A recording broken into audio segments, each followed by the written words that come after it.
What's up, guys, and welcome to the NBA playoffs recap of Sunday, August 23rd, 2020. We had some really good games, including the game of the playoffs so far. But game one, we're jumping right into it, was the Celtics versus 76ers, a 110-106 Sixers win to complete the sweep. It was the score kind of made it seem closer than it really was. The Sixers tried to come back a little bit, but the Celtics ended up finished. Like it was not much. Embiid actually ended it with a 3-pointer to bring it within 4, but in reality they weren't really that close. Kemba Walker led all scorers with 32 points. Got to the free throw line 13 times, made 12 of them. Tatum bounced back after a slow game last game, 2 days ago. He had 28 points and 15 rebounds. Embiid had a good game, 30 points and 10 rebounds, but it just wasn't enough because the Celtics implemented a small ball lineup. They were doing it for a while. They only have one guy over 6'8", and that's Enes Kanter. And you would like to see Embiid should have a good game against that lineup, being a 7-footer, but you need your teammates to be able to hit those 3-pointers when you get double teamed inside, and he just could not overcome a team-wide 26.5% from 3, and they lose by 4.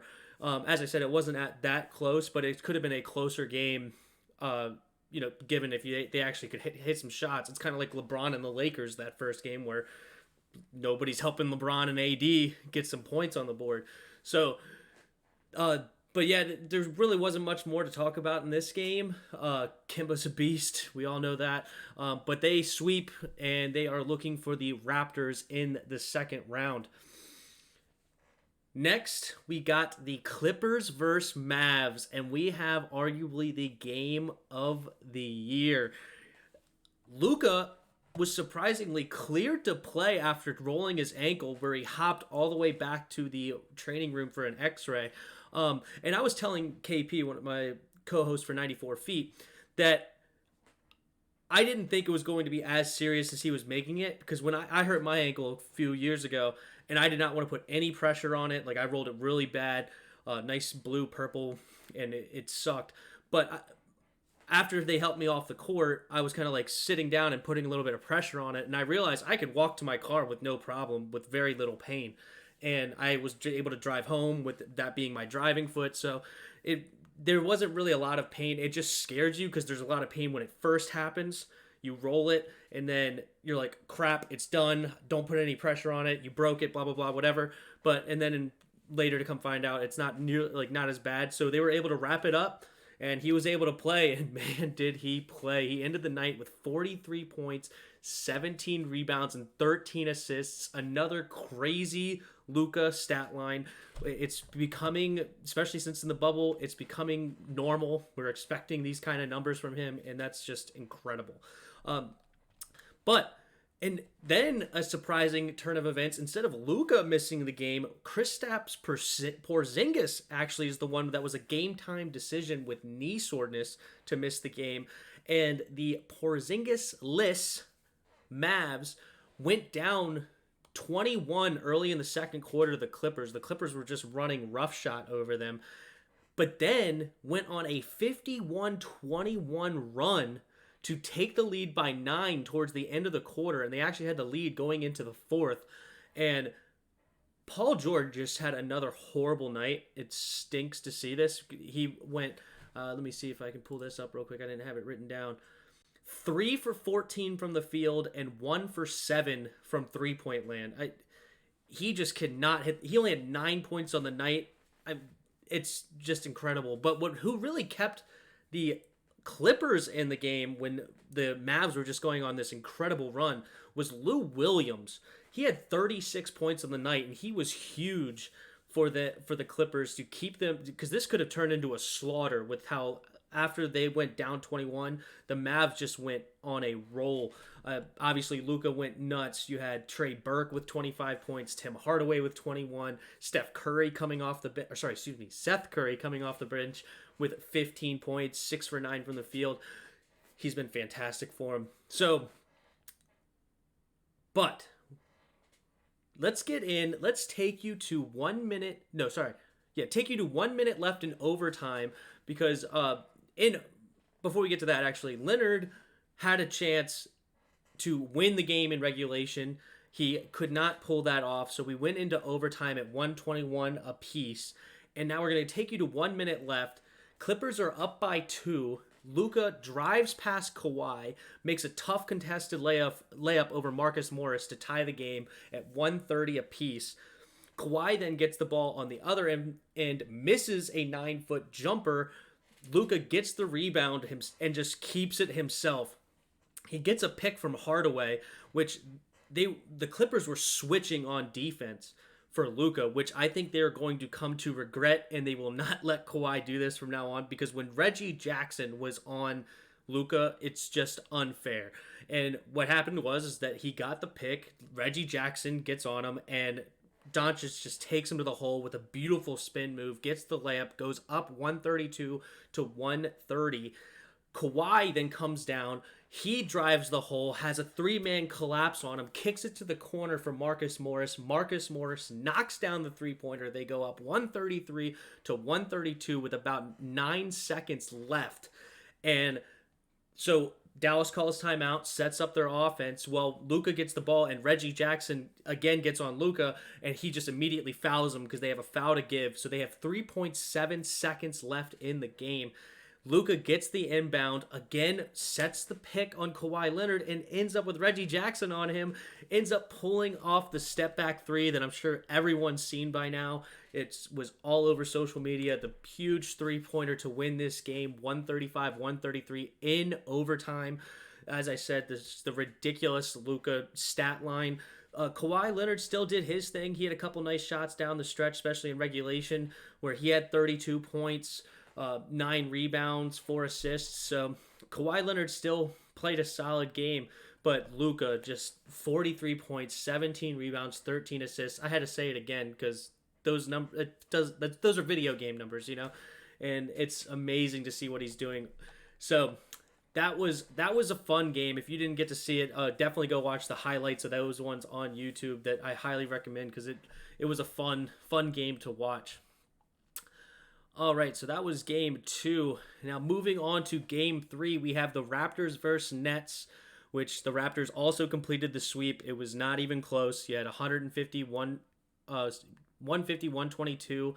There's 2 big things that came from this, starting with the one that was just fun, is that the Raptors bench ended up scoring 100 points in this game, which I believe is a playoff record, I think they were saying, because you had Serge Ibaka coming off the bench, arguably the player of the game, with 27 points, 12 for 14 shooting, 3 for 3 from three-point land, also had 15 rebounds and 2 big blocks, all in just 20 minutes of game time. He made every minute count. It was fun to watch him play. And then Norman Powell right behind him off the bench with 29 points, 5 for 9 from three-point land. So that bench for the Raptors, they're just such a great, deep team. I still love the Raptors, but the other big story right now is Kyle Lowry left the game with rolling his ankle, similar to Luka, but it honestly looked a little bit worse. And when Luka rolled his ankle, he just immediately left the court. Well, Kyle tried to play on it. He actually finished the offensive possession, and he just wasn't having it. Like he limped off the court and he could not play. He ended up getting a foul to leave. And so that could be huge for the Raptors. I still can see the Raptors honestly pulling off the East without Kyle, but obviously Kyle is going to help their chances. So I hope that this is a similar situation to Luka. Nothing comes crazy from the MRI, and they can get them wrapped up and get them ready for the next series, because that series between the Raptors and the Celtics is going to be a fun one to watch. You have Nick Nurse and Brad Stevens, 2 of the better coaches in the league, probably top 5 coaches in the league right now. Nick Nurse obviously just being named the coach of the year. Like that's going to be one heck of a series, and I hope that Kyle's there, and I hope both teams can come back fully healthy.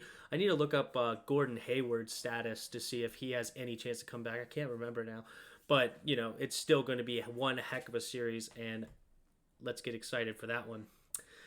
Then we have a pretty good game as well from the Jazz and Nuggets, the final game of the day. And Donovan Mitchell had 22 first half points. Jamal Murray had 18 first half points. But the story of this series right now is the insanity coming from the Jazz when you look at their stat line as a team. 57.5 from the field, 48.3 from three-point land, and 86.1. Like you look at the stats from Denver, and honestly, you would think they really don't have business losing this game, other than the fact they didn't get to the free throw line enough. But they shot 49% from the field as a team, 38.5, like just over 38.5 from three, which is not terrible. It's good enough. You have 17 offensive rebounds. You have only 6 turnovers, where you forced 10 turnovers by Utah, and Utah only had 6 offensive rebounds. You win the overall rebound battle 40-37, but the shooting coming out of the Jazz right now is just ridiculous. Donovan Mitchell ended the game with 51 points. You had Jamal Murray ending the game with 50 points. He scored a buzzer beater 3, which he should have shot the ball quicker. I mean, he's still trying to dribble and do, like, you never know. They're only down by 5 at that point. He knocks down a 3 with like 3 seconds to go. You get immediate foul. They miss one of the free throws. Donovan Mitchell actually just missed a free throw the time before. You have a chance to get a 3-pointer with 2 seconds left. Anything could happen, but he's lackadaisical and just ended up shooting the ball right at the buzzer. He did make it. He had a fantastic game. It's hard to criticize him too hard, but it's just those little things that get you farther in the playoffs, and it's unfortunately that he didn't pull that off. Jokic had a 29-point game. He was only 3 for 10 from three-point land, which is unfortunate, which that could have made a big difference if he could have knocked down a few more three-pointers. And Mike Conley had another good game with 26 points. Jordan Clarkson, I think his name was? Crap. What's his first name? Yeah, Jordan Clarkson, yep. He just went crazy off the bench. 24, 9 for 13 from the field, 4 for 7 from three-point land. Another huge, and that was all they got from the bench. I mean, a combined 7 points from the rest of their bench. So Clarkson coming off the bench provided huge numbers, especially when you have a starter in Ingles going 0 for 4 from the field with 0 points. That was a big deal for them. But you had the Jazz up 4 with just under a minute to go, and it was the Nuggets had the ball. The refs miss a foul on Rudy Gobert on Jamal Murray that he clearly hits his arm, which is extremely unfortunate because Mitchell was getting every call, And I'm not going to say, if you look at this, before it came down to where the Jazz were up by 6 and the game was out of reach, you had 9 free throws for the Nuggets and only 32 for the Jazz on the game. Now, I was watching the game, and I'm not going to say that I saw a bunch of fouls that the refs missed, so there's definitely an argument that the Nuggets needed to attack more, needed to do more to get to the free throw line. But Mitchell was getting just every single call. If you sniffed Mitchell too hard, they were getting the call. So it stinks to see Jamal Murray, this battle that you have going back and forth, get fouled in a close game where if that 2 points comes in, you have a 2-point game and anything can happen. But unfortunately, they did not call the foul. There's no challenge in the NBA if the foul was not called. You can only challenge a called foul. So there was no way to challenge it. They end up fouling Mitchell, and Mitchell scored 2 more free throws. Hopefully I didn't mix those 2 names up too much through this video because they both scored 50 points. It's pretty easy to get them mixed up right now. But that was the game. The only other thing I wanted to mention was there was a play that I just love this in basketball. Actually, there's 2 more things.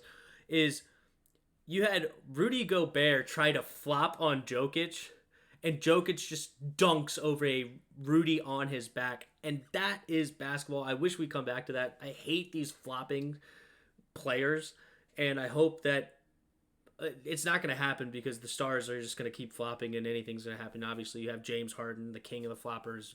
LeBron James acts like he got shot every time he gets fouled. And KP always argues with me because he's a big LeBron fan. And it's like, oh, that's smart basketball, which There is a point there, but at the same time, I hate it. I hate watching those things. Then the other thing that I wanted to mention in this video is that the clear path foul, I believe, needs to be changed. Right now, you get 2 free throws and the ball, and that ended up being a big swing in this game, especially in a 2-point game. You have Utah getting a 4-point play essentially from that. And I do think that the team should be punished, but maybe it should just be you get the team foul, and no matter what, the other team gets 2 points. So it's kind of like a goaltending plus a foul, where they get the bucket and you get the foul, which could be good. And then obviously if there's an and one, that's not a clear path foul anyway. That could be an intentional foul or a what do they call it? Flagrant foul. And if they make the bucket, then you get an and one. So I think you could do that. But a compromise compared to what they have now is maybe you do it where you have 2 points and a free throw but no ball. So it could become a 3-point play. So it's still it's still a big deal for the defending team to not want to foul.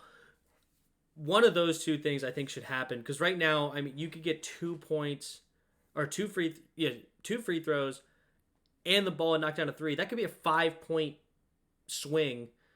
You know, I think it's right now it's just too steep of a penalty, but I don't know if they're going to actually make that move or not. But you have a 129-127 finish for the Utah over Denver. It was actually a little bit farther apart than that because you had Jamal Murray making that buzzer beater at the end, so it was kind of more of like a 5-point game. But still, great game. Came down to the wire. The last minute, both teams had a chance. I don't know if Denver... I don't know what they can do. If Utah keeps shooting like this, I mean, as KP says, they're going all the way. I mean, this is a ridiculous run they're having. 3 games of over 45% from 3. I think one of those games they shot only like 48% from the field. Oh, that's terrible. No, it's still fantastic. 3 games of over 48% from the field, over 85% from the free throw line for each game. It's just incredible what Utah's doing. But that is the recap for August 23rd, Sunday. If you put down your comments, if you agree with anything, if you have anything to add or whatnot, please subscribe to the channel. Please like the videos. Please share with your friends. Do all those things. And thank you for watching to the end. And we will see you again tomorrow. See ya!